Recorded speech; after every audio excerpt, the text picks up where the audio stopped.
नमस्कार। दूरदर्शन उत्तराखंड के खास कार्यक्रम जीवन शैली में आप सभी का स्वागत है। मैं हूं आपके साथ विश्वबंधु पांडे। दर्शकों, यह हमारा सजीव प्रसारण कार्यक्रम है और आज इस कार्यक्रम में हम बात करेंगे पर्यावरण को बचाने का प्रयास व समाधान विषय पर। और इस विषय पर बातचीत करने के लिए हमारे साथ जाने माने पर्यावरणविद कल्याण सिंह रावत मैती जी उपस्थित हैं। सर, आपका स्वागत, अभिनंदन हमारे स्टूडियो। धन्यवाद। सर, जैसा कि आज का हमारा कार्यक्रम पर्यावरण और पर्यावरण संरक्षण से संबंधित है, तो सबसे पहले हम जानना चाहेंगे पर्यावरण और पर्यावरण संरक्षण से क्या तात्पर्य है। एक बहुत बड़ा विशाल विषय है।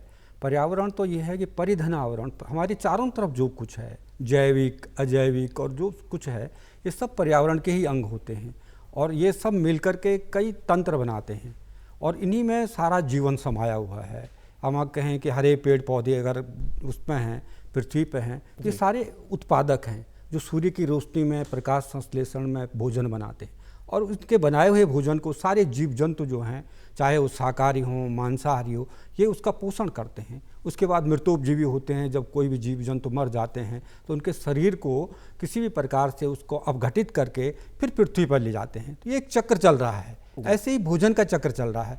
तो ये सारे के सारे, अगर हम कहें कि इस पृथ्वी पर जो पर्यावरण का में जो गतिविधियां चल रही हैं, ये सारी सूर्य की जो ऊर्जा है, वही ऊर्जा इस पूरी पृथ्वी को चला रही है। रेडिएंट एनर्जी, उसके बाद आपके ये केमिकल एनर्जी, इस तरह से ये सारी एनर्जी जो है, ये सब हमारे शरीर में, किसी भी जीव जंतु के शरीर में प्रभावित हो रही है। और यही है कि भोजन जो है ये सब के लिए आवश्यक है।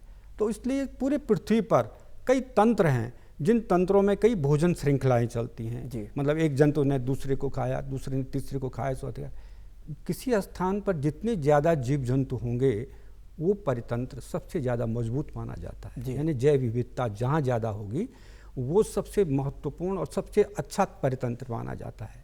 तो ये सारा पृथ्वी के हर एक घटक का बहुत बड़ा मूल्य है और हमको ये सारे मूल्यों को, हमें इनको संरक्षित करना चाहिए, बचाना चाहिए। तभी ये पूरा जो हमारे पृथ्वी का जो एक बहुत बड़ा तंत्र है, ये बच सकता है। जैसा कि आप कई वर्षों से आप इस कार्य को कर रहे हैं पर्यावरण संरक्षण की दिशा में, तो सर हम जानना चाहेंगे इस कार्यक्रम के माध्यम से कौन कौन से ऐसे कार्य हैं जो आपने किए हैं पर्यावरण संरक्षण की दृष्टि से। विशेषकर पर्यावरण संरक्षण के लिए इस पृथ्वी में जो अभी बात कर रहा था कि उत्पादक हैं जो पेड़ भोजन बनाते हैं। और भोजन बनाने का एक सबसे बड़ा जो माध्यम है वो सूर्य है। सूर्य की किरणें में हरे पेड़ पौधे अपनी पत्तियों के द्वारा प्रकाश संश्लेषण से भोजन बनाते हैं और ये भोजन फिर सबको प्रभावित होता है। उसको शाकाहारी खाते हैं, फिर शाकाहारियों को मांसाहारी खाते हैं, इस तरह से है। तो जब पेड़ पौधे हमारे पास होंगे, हरियाली हमारे पास होगी, तभी हमारे पास उत्पादक ज़्यादा होंगे, तभी हमारे जो पोषण करने वाले उपभोक्ता हैं उनको भी भोजन मिल पाएगा। तो ये ज़रूरी है कि हर जीवन को जिंदा रहने के लिए पानी चाहिए, भोजन चाहिए, ये दो बहुत बड़ी इंपॉर्टेंट चीज़ें हैं, और ऑक्सीजन चाहिए। ये तीनों चीज़ें हमें हरे पेड़ पौधों से मिलते हैं। यानी हमें हरे पेड़ पौधों को ज़्यादा बनाना चाहिए, उनका संरक्षण करना चाहिए। और यही पृथ्वी में जो हरे पेड़ पौधे हैं ये पूरे जीवन का एक आधार है। हम देखते हैं कि बहुत सारे पेड़ लगते हैं, फिर उसके बाद लगाने को तो हम पेड़ लगा लेते हैं, लेकिन उसको बचाने की जिम्मेदारी किसकी है? ये हम लोगों की होनी चाहिए।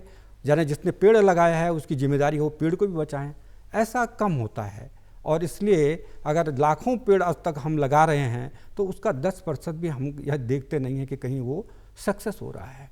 तो ये सबसे बड़ी विडम्बना है। तो इसी को देखकर मैंने एक नया आंदोलन चलाया था, मैती आंदोलन। मेरे उत्तराखंड में मैत को, लड़की का गांव जहां लड़की पैदा होती है उसको मैत कहा जाता है।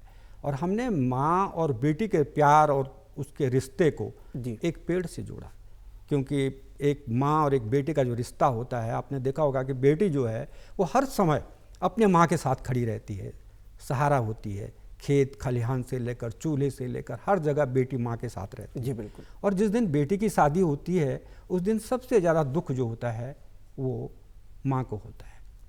तो हमने माँ और बेटी के इस प्यार को हमने एक पेड़ से जोड़ा। जब बेटी विदा होगी तो एक पेड़ लगा करके जाएगी, और जब वो चले जाएगी तो उस पेड़ को अगर कोई नहीं बचाएगा, माँ ज़रूर बचाएगी, क्योंकि माँ अपनी बेटी के लगाए पेड़ को कभी सूखने नहीं देगी। निश्चित रूप से, और आपने एक वात्सल्य से इस प्रकृति के इन कार्यों को जोड़ा है, बहुत ही अच्छी इसमें ये है कि वो पेड़ की उत्तरदायित्व 100% सुनिश्चित है जी।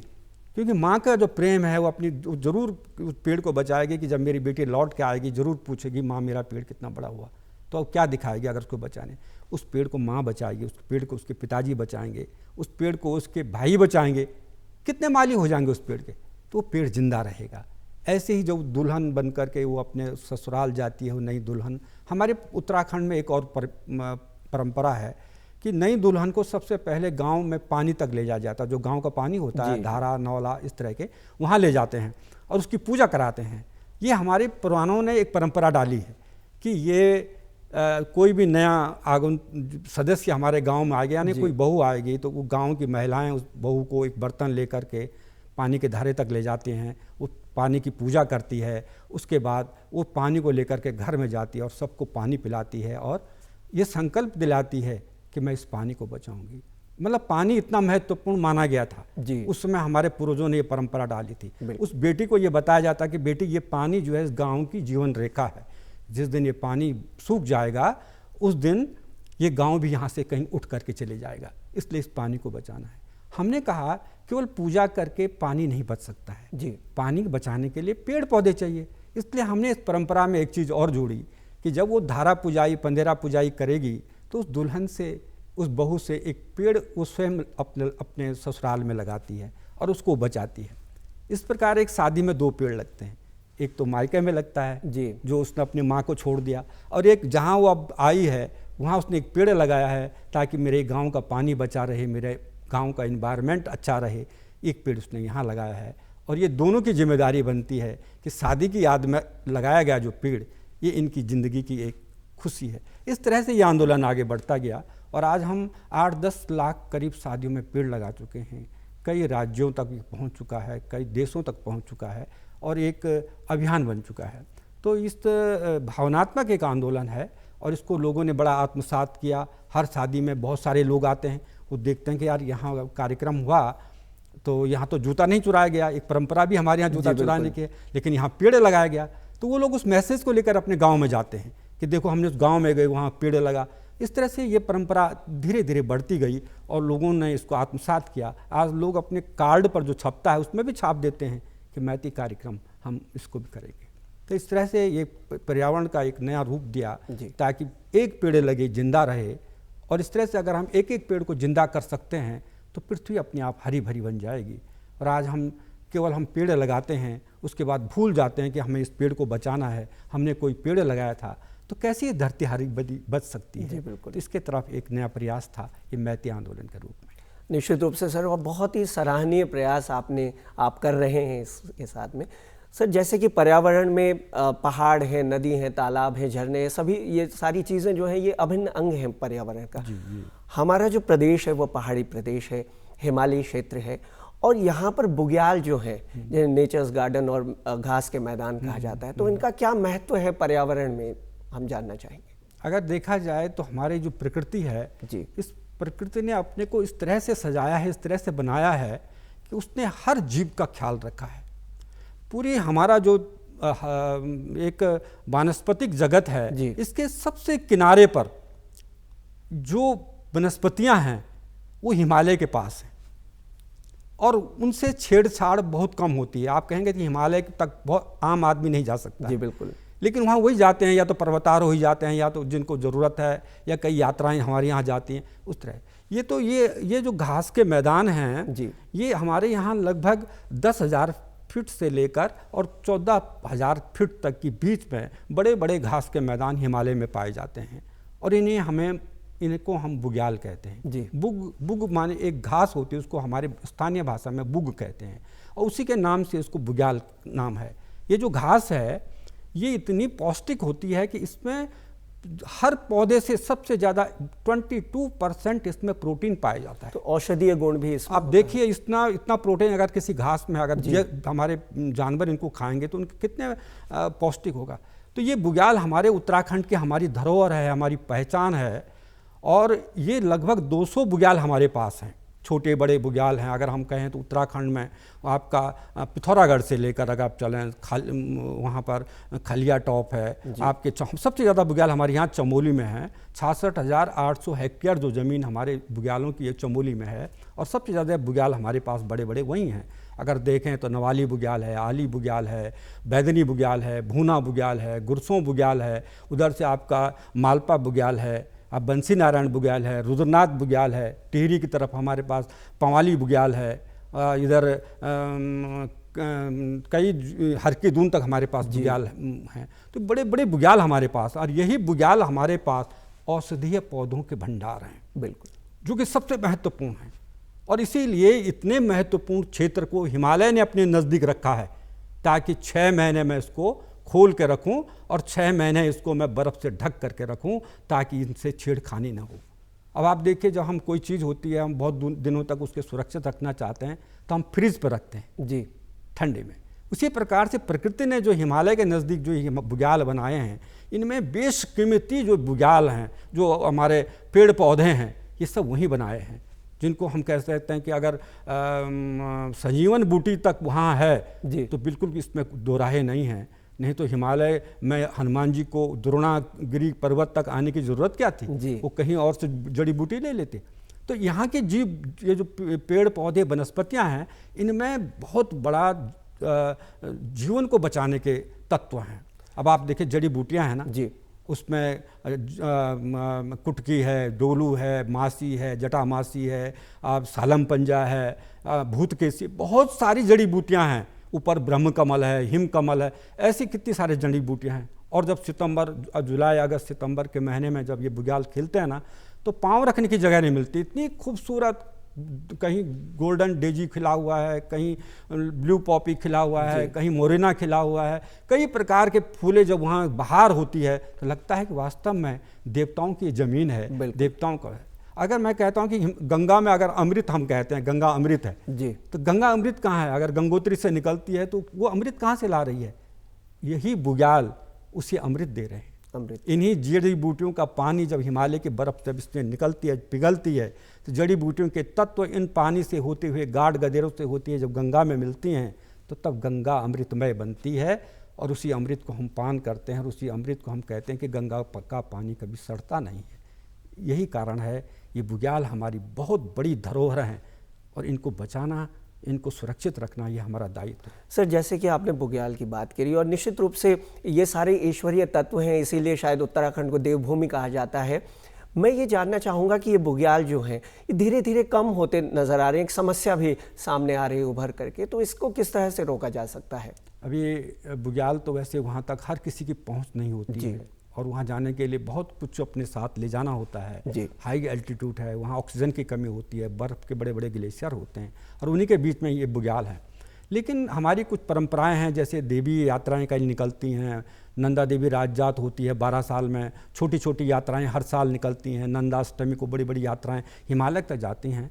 तो हमारे कुछ परंपराओं में लोगों ने नया कुछ जोड़ करके वहाँ की जड़ी बूटियों को, ब्रह्म कमल को तोड़ करके बहुत सारे लाते हैं।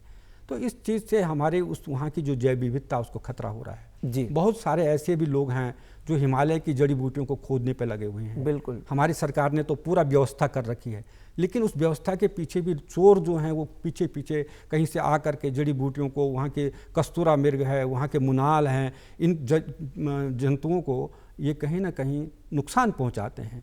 तो इन पर भी अंकुश लगना चाहिए, तभी तो हमारे बुग्याल बच सकते हैं। हमारे जो बुग्याल से लगे हुए गाँव हैं, वहाँ के जो नवयुवक हैं, उनको हम उन बुग्यालों की जिम्मेदारी सौंपें कि तुम इन बुग्यालों में जो लोग जाते हैं घूमने के लिए, उनके साथ आप पोर्टर बन करके जाएं, आप गाइड बन करके जाएं, उनको यहाँ की प्रकृति के बारे में बताएं, लेकिन वहाँ के वनस्पति से, वहाँ की जैव विविधता से छेड़खानी न करें। तो इस तरह से हम अगर व्यवस्था करेंगे तो हमारे बुग्याल बच सकते हैं। वैसे वन विभाग ने अपने फॉरेस्ट गार्ड वगैरह सब बनाए रहते हैं जो हिमालय की तरफ उन बुग्यालों में देखते रहते हैं, लेकिन एक फॉरेस्ट गार्ड कितना देख लेगा इतने बड़े क्षेत्र में, कहाँ उसकी आंख निगाहें जाएंगी। तो इसके लिए हम लोगों की जिम्मेदारी है, हमारे स्थानीय जो गाँव हैं, जो बुग्यालों से लगे हुए गाँव हैं, उनको हमें अपने विश्वास में लेना चाहिए। वहाँ के नवयुवकों को रोजगार के ये सबसे बड़े साधन हैं कि हम पर्यटकों को, जो साहसिक पर्यटक आते हैं, उनको गाइड करें, उनको पैसा भी मिलेगा और हमारे बुग्याल भी बचे रहेंगे। निश्चित रूप से, और युवाओं की भूमिका को इसमें सुनिश्चित करने की बहुत ज़्यादा ज़रूरत है कि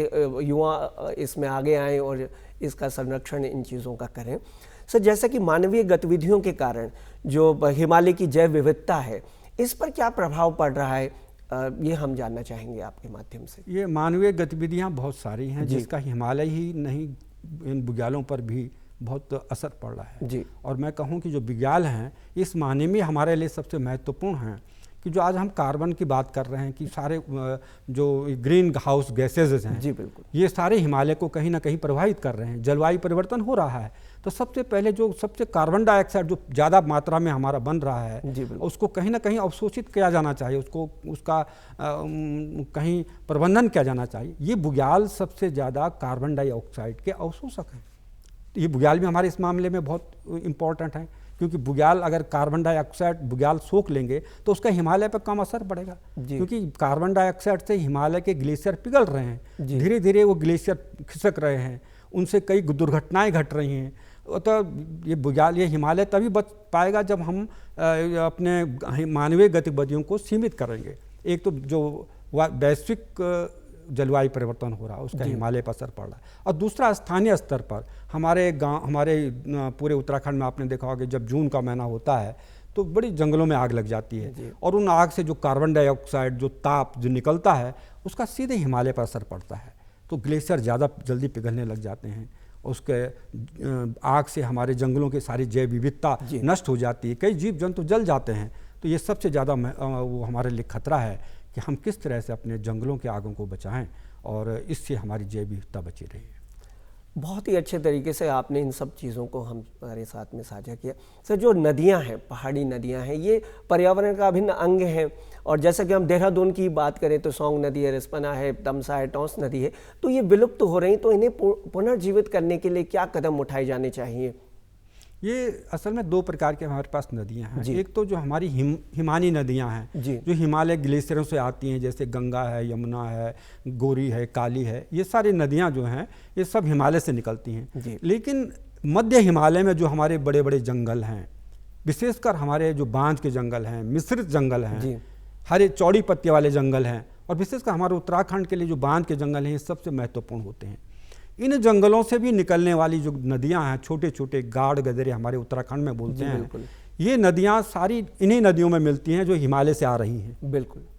और इनको पोषित करती हैं, इनको पानी देती हैं। तो इसका मतलब ये हुआ कि अगर आप ये कहें कि अगर गंगोत्री से भागीरथी निकलती है, अगर उसमें मध्य हिमालय की कोई भी नदी न मिले तो मेरे शायद कहने पर वो देवप्रयाग तक भी वो नदी नहीं पहुंच सकती है, वो कहीं गायब हो जाएगी। लेकिन वो इसलिए जिंदा है कि रास्ते में बहुत सारी नदियां जो जंगलों से निकलती हैं वो उस गंगा में अपना पानी उड़ेलती हैं, तब उसका आकार बनता है, और तब गंगा व्यापक रूप से पूरे उत्तर प्रदेश से लेकर पश्चिम बंगाल तक जो है वो अपने जल को जीवन देती है। तो ये सारा हमको देखना चाहिए कि जो जंगल हैं ये महत्वपूर्ण हैं, और विशेषकर जहाँ बांज के जंगल हैं वहाँ से जो निकलने वाली नदियाँ हैं ये सदा नीरा हैं। बांध सबसे ज़्यादा पानी देता है और जहाँ बांध होगा वहाँ से सबसे ज़्यादा नदियाँ निकलती हैं। हमारे उत्तराखंड में सबसे ज़्यादा जो हमको लाभ पहुँचाने वाली नदियाँ हैं वो सब मध्य हिमालय की जंगलों से निकलने वाली नदियाँ हैं, चाहे आपकी पश्चिमी नयार हो, पूर्वी नयार हो, कोसी नदी हो, चाहे इधर हमके ये कमल नदी हो, ये सारी नदियाँ ये हमको जीवन देती हैं, हमारी आर्थिकी के सबसे बड़े स्रोत हैं, और गंगा यमुना के लिए भी पानी का सबसे बड़ा ये ही स्रोत हैं। तो इसलिए हमारे जंगल बने रहने चाहिए। लेकिन दुर्भाग्य ये है कि आज हमारे पास चीड़ के जंगल ज़्यादा होते जा रहे हैं, और चीड़ हमारे लिए ज़्यादा महत्वपूर्ण नहीं है। आज हमारे पास सबसे ज़्यादा 27% जो है जंगल चीड़ के हमारे पास हैं, और बांध के जंगल धीरे धीरे घटते जा रहे हैं। यही चीड़ ने बांध के जंगलों के अंदर भी अपना अतिक्रमण कर लिया है, और बांध के जंगल भी अब खत्म होने के कगार पर हैं। तो अगर ये बांध के जंगल नहीं होंगे, मिश्रित जंगल हमारे पास नहीं होंगे, तो फिर नदियां कहाँ से होंगी, ये गाढ़ गदरे कहाँ से होंगे? फिर तो हमको पानी पीने तक के लिए भी हमको मोहताज होना पड़ेगा। तो इसके तरफ हमें कदम बढ़ाना है कि हम अपने चीड़ के जंगलों को सीमित करें, उनका प्रबंधन करें, और बांध के जंगलों को आगे बढ़ाएं, उनका विस्तार करें। उनमें जो चीड़ के जंगल आ गए हैं उनको हम प्रबंधन के रूप में उनको अलग करें, और इन जंगलों का हम अच्छा वो करें, तो ये तभी हो सकता है, तभी हमारे पानी भी बच सकता है और तभी हमारी ये नदियाँ भी बच सकती हैं। आपने अभी रिस्पना इनकी बात कही है, ये सब इन्हीं नदियों इन जंगलों से निकलती हैं। तो इन जंगलों का विकास करना ये हमारी सबसे बड़ी प्राथमिकता होनी चाहिए। लेकिन वन कैसे हों ये भी हमें देखना होगा। हमारे पूर्वजों ने यहाँ बांज के जंगल बनाए थे और यही बांज को आज उत्तराखंड का सोना कहा जाता है, हरा सोना। तो हमें इस तरफ जाना चाहिए जहाँ जीवन हमें आने वाले पीढ़ी के लिए हम अपने इन जंगलों को सौंप सकें। ये तुम्हारे लिए पानी के भंडार हैं, इनको बचाइए। तो इस तरफ देखा जाना चाहिए। बहुत ही अच्छी बातें। और आपने जैसे बांज, बुरांस और तमाम तरह के वृक्षों की बात करी जिससे जल संरक्षण हो सकता है और चीड़ के जंगल हम कम करें और अन्य जो हमारे पेड़ पौधे जो हैं उन्हें आगे बढ़ाएं। सर, जो हमारा क्षेत्र है, उत्तराखंड राज्य है, यहाँ इको सेंसिटिव जोन्स भी हैं, तो इन जोन्स को किस तरह से बचाया जा सकता है? क्योंकि हमें देखने को मिलता है कि मानवीय गतिविधियों, मानवीय हस्तक्षेप की वजह से इन्हें काफ़ी नुकसान पहुँचा है। तो इनके संरक्षण के लिए कुछ आप कहना चाहें? हाँ, ये ज़रूरी है क्योंकि ये हमारा उत्तराखंड का जो हिमालय है ये बहुत संवेदनशील है। अभी ये नए अवस्था में है, बचपन की अवस्था में है, निर्माण की अवस्था में है, तो इससे ज़्यादा छेड़छाड़ ठीक नहीं है। और यही हिमालय है जो कि सबसे ज़्यादा संवेदनशील भूकंपीय क्षेत्र में है। टाइप 5 में हमारा ये पूरा उत्तराखंड आता है जो सबसे ज़्यादा संवेदनशील है। तो इस क्षेत्र में अगर हम ज़्यादा छेड़छाड़ करेंगे तो इसका हिमालय पर जरूर असर पड़ेगा। आज बड़े बड़े बांध बन रहे हैं, हमारी ज़रूरत है, जिस तरह से हमारी जनसंख्या बढ़ रही है, हमें बिजली चाहिए, हमें उत्पादन के लिए, सिंचाई के लिए पानी चाहिए, तो बांध भी बनने चाहिए। लेकिन हम बड़े बांधों के इस हिमालय के क्षेत्र में थोड़ा सा हमें इस तरफ सोचना होगा। हम छोटे बांध बनाएं, छोटे छोटे जो हमारे नाले आ रहे हैं, हमारे छोटी छोटी नदियां हैं, इन पर हम छोटे छोटे बांध बनाएं ताकि हमें बड़े बांधों का खतरा कम हो। हिमालय संवेदनशील है। अभी देखिए कि बहुत सारा हमारी सुरंगें बन रही हैं, जगह जगह रेलवे स्टेशन के लिए, रेलवे लाइन के लिए सुरंगें बन रही हैं, अभी हाईवे बन रही हैं। तो ये सारी चीज़ें हैं कि हिमालय में इस तरह की छेड़खानी को वैज्ञानिक ढंग से देख करके, सोच समझ करके हमें आगे बढ़ना होगा। क्योंकि अगर हम ज़्यादा छेड़छाड़ करेंगे तो आने वाले समय में हिमालय, अभी देखिए कि रेणी में कितनी बड़ी त्रासदी आई थी, उधर हमारे 2013 में केदारनाथ में बड़ी त्रासदी आई थी। ये सब आज हिमालय की जो ग्लेशियर हैं ये पिघलते जा रहे हैं। जितना जो ग्लोबल वार्मिंग की जो बात हो रही है इसका सीधा असर हिमालय पर हो रहा है। आज हिमालय में इतने ज़्यादा तालाब बन चुके हैं कि जहाँ कभी तालाब नहीं थे आप जाएंगे वहाँ तालाब बने हुए हैं, क्योंकि बर्फ़ पिघलने लगी शुरू हो गई है। ग्लेशियर पिघल करके नीचे घाटियों में आकर के तालाब का आकार लेने लगे हैं। और यही तालाब अगर हिमालय में बने हुए हैं तो अगर भगवान न करे कभी भूकंपीय क्षेत्र अगर यहाँ कहीं वो आ जाए तो तब इन तालाबों से क्या होगा। एक तालाब का जो बड़ा वो है वो हमने देख लिया है विपत्ति। तो इस तरह से ये सब कुछ देखना होगा कि हम मानवीय हस्तक्षेप हिमालय में कम करें, विकास भी हमारा बढ़ता रहे और उस विकास को देखते हुए हम वैज्ञानिक ढंग से अपनी योजनाओं को आगे बढ़ाएं। निश्चित रूप से विकास, उन्नति जरूरी है, लेकिन सुरक्षात्मक उपायों करने की जरूरत जरूर है। सर, वन्यजीव संरक्षण की दिशा में क्या प्रयास करने की ज़रूरत है? वन्यजीव जो कि पर्यावरण का अभिन्न अंग है, वन्यजीव नहीं होंगे तो पर्यावरण, ये सारी चीज़ों से मिलकर ही पर्यावरण का जो तंत्र है वो बनता है। बिल्कुल सही कहा आपने। ये इस समय ये वन्यजीव सप्ताह भी चल रहा है हमारा, ये जो 1 अक्टूबर से लेकर 7 अक्टूबर तक। और इस मामले में जो हमारे ये वन्यजीव हैं ये भी हमारी अमूल्य धरोहर है। आप देखिए हमारे उत्तराखंड में हमारा जो राष्ट्रीय पशु है और राज्य पशु है वो कस्तूरा मृग, वो भी हिमालय में होता है। हमारा राज्य पक्षी है मुनाल, वो भी हिमालय में होता है। बिल्कुल। हमारा राज्य पुष्प है ब्रह्म कमल, वो भी हिमालय में है। और बुरांस है, वो भी हिमालय में होता है। तो देखिए कि हमने हिमालय के इन बुग्यालों से अपने चारों जो प्रतीक चिन्ह हैं वो चुने हैं। तो इनमें जो कस्तूरा मृग है, हमारा जो ये मुनाल है, ऊपर जो होता है हिम तेंदुआ होता है, बहुत सारे ऐसे जीव जंतु हैं जो लुप्त होने के कगार पर हैं अगर हमने इनको बचाया नहीं। अब देखिए कि कस्तूरा मृग की संख्या धीरे धीरे घटती जा रही है। हमने बहुत प्रयास किया, कई उसके प्रजनन केंद्र खोले, लेकिन हम उसमें ज़्यादा सफल नहीं हो पाए। अब धीरे धीरे इनकी संख्या घटती जा रही है। अगर एक दिन ये कस्तूरा मृग किसी तरह से अगर गायब हो गए तब हम किसको अपना प्रतीक चिन्ह बनाएंगे। इसलिए जैव विविधता बनी रहे, ये जीव जंतु भी रहें, हर एक जीव का इसमें महत्व है। तो इसके लिए सरकार ने बहुत काम किया है। आज हमारे पास उत्तराखंड में 7 सेंचुरीज हैं जो पूरे उत्तराखंड के अलग अलग क्षेत्रों में बने हुए हैं, अलग अलग जीवों के संरक्षण के लिए बने हुए हैं। हमारे पास 6 जो हैं इस समय नेशनल पार्क हैं। सबसे पुराना national park Corbett national park है जो हमारे बाघ के लिए ज़्यादा प्रसिद्ध है। अभी हमने राजाजी नेशनल पार्क को हाथियों के लिए वो किया है। गोविंद नेशनल पार्क को हमने कस्तूरा मृग बचाने के लिए किया है। नंदा देवी नेशनल पार्क को हमने कस्तूरा को बचाने के लिए वो किया है। तो इस तरह से हमने नेशनल पार्क और अभयारण्यों को बना करके हमने इन जीव जंतुओं को बचाने का काम किया है। कई हमने जो आरक्षिती हैं वो बनाए हैं, जैसे अभी यहाँ पर झिलमिल आरक्षिती है हरिद्वार में, वहाँ पर हमने बारहसिंगों को बचाने के लिए काम किया है। वहाँ बारहसिंगा हमारे संरक्षित हैं। अभी यहाँ पर आसन बैराज है, ये पक्षियों के लिए हमने संरक्षित किया है। तो ये सारी जैव विविधता है, ये हमारे शान भी, हमारे उत्तराखंड की शान है। ये हमारी लगता है कि हमारे उत्तराखंड में इतने सारे जीव जंतु हैं, तो हमें भी गर्व होता है कि मुनाल हमारे पास है जो हिमालय का मोर कहा जाता है, कस्तूरा मृग हमारे पास है जिसके पास इतनी कीमती कस्तूरी होती है और खुशबूदार कस्तूरी होती है।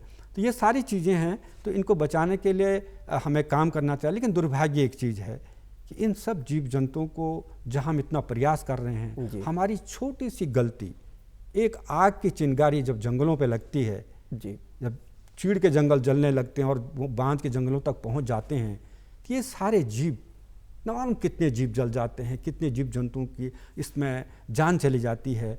ये हमको सोचना चाहिए कि जीव विविधता इस तरह से हमारी एक आग की चिंगारी नष्ट कर सकती है। तो इस तरफ हमें जन जागरूकता और प्रयास मिल करके करने चाहिए ताकि हम अपनी इन धरोहरों को बचा सकें। जैसा कि कोरोना का कालखंड है और ऐसे में हमने देखा कि नदियों का पानी, चाहे ऋषिकेश, हरिद्वार, इन जगहों पर देखा गया काफ़ी साफ देखने को मिला। तो प्रकृति क्या संदेश देना चाहती है सर इन चीज़ों से? अगर मानव गतिविधियां जैसे रुक गई हैं, कोरोना में हमने देखा कि सब कुछ दुनिया सिमट कर रह गई थी, लेकिन जो प्राकृतिक संसाधन हैं, प्रकृति की चीज़ें, नदियां हैं, ये काफ़ी साफ सुथरी हो गई थी। इस पर क्या कहना चाहेंगे आप? ये एक बहुत बड़ा उदाहरण था जी। एक कोरोना ने आकर के हालांकि बहुत सारे हमारे बीच से लोगों की जान ली जी, बिल्कुल। आज हमारे बीच में नहीं है जी। लेकिन कोरोना ने ये प्रकट कर दिया कि अगर प्रकृति से ज़्यादा छेड़छाड़ करोगे तो इसका सबसे जो खामियाजा है आप लोगों को भुगतना पड़ेगा।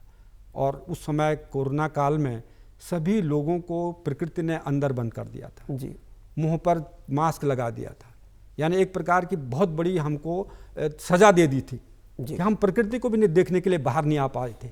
और तब प्रकृति कितनी हंस रही थी, सुंदर पानी बढ़ रहा था, जिन पानी में हमको मछलियां तक दिखाई दे रही थी जी।